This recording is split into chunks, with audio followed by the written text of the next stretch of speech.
ഉൽപ്പത്തി പുസ്തകത്തിൽ കർത്താവ് അബ്രാഹത്തോട് ഇപ്രകാരം പറയുന്നുണ്ട്: നിന്റെ പിതൃഭവനത്തെയും ബന്ധുക്കളെയും ദേശത്തെയും വിട്ട് ഞാൻ കാണിച്ചു തരുന്ന ദേശത്തേക്ക് നീ പോവുക എന്നുള്ളത്. വൈദികന്റെ നിയോഗം ഇപ്രകാരം കർത്താവ് അരുളി ചെയ്തതുപോലെയുള്ള ഒരു തീർത്ഥാടനമാണ്.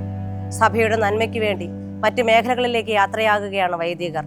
ഒരു മേഖലയിൽ മാത്രം ഒതുങ്ങി നിൽക്കുന്നതല്ല ഒരു വൈദികന്റെ കർമ്മവും ദൗത്യവും ഒന്നും. ഹൃദയത്തിന്റെ ചില്ലയിൽ വയൽക്കിളികളെ പോലെ കൂടുകൂട്ടുന്ന കുരുന്നുകൾ, സ്നേഹവലയം തീർത്ത് അവരെ ചേർത്ത് നിർത്തുന്ന നല്ലിടയൻ, വിശ്വാസത്തോടെ വളരാനും അറിവിന്റെ പുതുവഴികൾ തുറക്കാനും അവർക്കൊപ്പം ചേരുന്ന കൂട്ടുകാരൻ, എല്ലാവർക്കും എപ്പോഴും സ്നേഹബന്ധങ്ങളുടെ നല്ല പാഠങ്ങൾ പകർന്നു നൽകിയ ആത്മീയ ഗുരു. ശരിക്കും പറഞ്ഞാൽ ഒത്തിരി നല്ല ഓർമ്മകളായിട്ടാണ് ഞാൻ പോകുന്നത്. വലിയ നിറഞ്ഞ മനസ്സോടുകൂടിയാണ്. ഒരുപക്ഷെ ഇനിയൊരു ജീവിതാവസ്ഥയിൽ ഉണ്ടെങ്കിൽ പോലും ഈ പൗരോഹിത്യം തന്നെ സന്തോഷത്തോടുകൂടെ തിരഞ്ഞെടുക്കാനാണ് ഞാൻ ആഗ്രഹിക്കുന്നത്. കാരണം അത് ഇന്ന് വലിയ ശ്രേഷ്ഠമാണ്, അത് വലിയ നന്മയുള്ളതാണ്.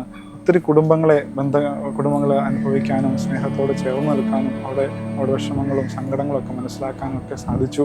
കുട്ടികൾക്ക് കൂട്ടായിട്ട്, യുവജനങ്ങൾക്ക് സ്വാതന്ത്ര്യമായിട്ട്, മാതാപിതാക്കൾക്ക് ആശ്രയമായിട്ട് അച്ഛൻ ഇവിടെ വസിച്ചു. എല്ലാവർക്കും വിഷമമുണ്ട് പോകുന്നതിൽ, എങ്കിലും അടുത്ത പടി മുന്നോട്ട് പോകാനായിട്ട് അച്ഛനൊരു മാറ്റം അനിവാര്യമാണ്. അദ്ദേഹത്തിൻ്റെ പരിശുദ്ധ കുർബാനയാണെങ്കിലും ഒക്കെ നമ്മുടെ ഉള്ളിൽ തട്ടിയാണ് ആ കുർബാനയിലൊക്കെ പങ്കെടുക്കുമ്പോൾ വളരെ ഒരു ആത്മീയ ഉണർവ് കിട്ടിയതുപോലെയാണ് നമുക്ക് മനസ്സിലാക്കുവാനായിട്ട് സാധിക്കുന്നത്. എല്ലാവരെയും അവരുടേതായ തലത്തിൽ ഇടപെടാൻ അച്ഛനറിയാം. കുട്ടികളോട് കുട്ടികളുടെ രീതിയിൽ, യുവജനങ്ങളോട് യുവജനങ്ങളുടെ രീതിയിൽ, പ്രായമായവരോട് പ്രായമായ രീതിയിലൊക്കെ അച്ഛൻ ഇടപെട്ട് സന്തോഷത്തോടെ ഇവിടെ ജീവിച്ചു. ഒത്തിരി സേവനം അച്ഛനോട് ഒത്തിരി സേവനം. നല്ല കലാകാരനാണ് അച്ഛൻ. ഒത്തിരി നല്ല ആത്മീയ കരുത്തുള്ള ആളാണ്. നല്ല പ്രാർത്ഥനാ ജീവിതമുണ്ട്. അച്ഛൻ ഞങ്ങൾക്കൊരു കളിക്കൂട്ടുകാരനെ പോലെയായിരുന്നു. അച്ഛന് എല്ലാവിധ സ്നേഹവും നന്ദിയും അതേപോലെയായിരുന്നു. പിന്നീട് പ്രാർത്ഥനയും കുറേ മനുഷ്യരുടെ സ്നേഹവും മാത്രം ഹൃദയത്തിൽ പേറി മറ്റൊരിടത്തേക്ക്. ഈശോ ഈ ലോകത്ത് സേവനം ചെയ്ത് സ്വർഗരാജ്യത്തേക്ക് യാത്രയായതുപോലെ പൗരോഹിത്യവും ഒരു തീർത്ഥാടനമാണ്.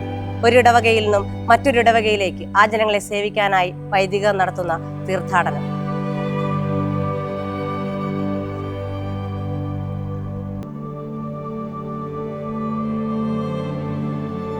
അച്ഛന്റെ ചിരി നല്ല രസമായിരുന്നു കാണാൻ. അച്ഛൻ എപ്പോഴും ഞങ്ങളോട് ഒരു കാര്യം പറഞ്ഞു തരും: തെറ്റിലേക്ക് പോകരുത്.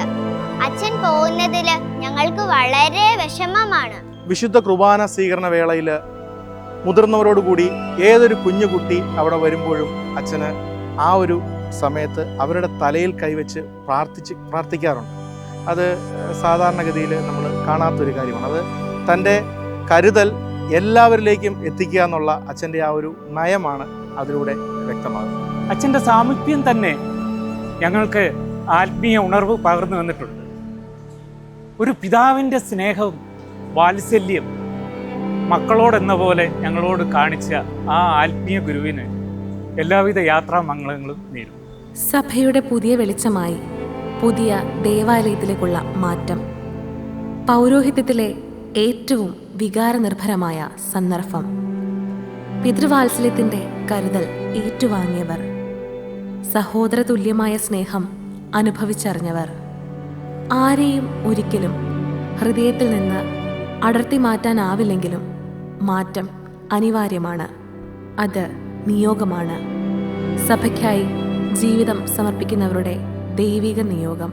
ആ നിയോഗം കുറവ് കൂടാതെ ഹൃദയത്തിൽ പേറി ദൈവം കാട്ടുന്ന ഇടങ്ങളിലേക്ക് യാത്രയാവുന്ന പൗരോഹിത്യത്തിന് പ്രാർത്ഥനാശംസകളോടെ ചങ്ങനാശ്ശേരി അതിരൂപത കുടുംബം.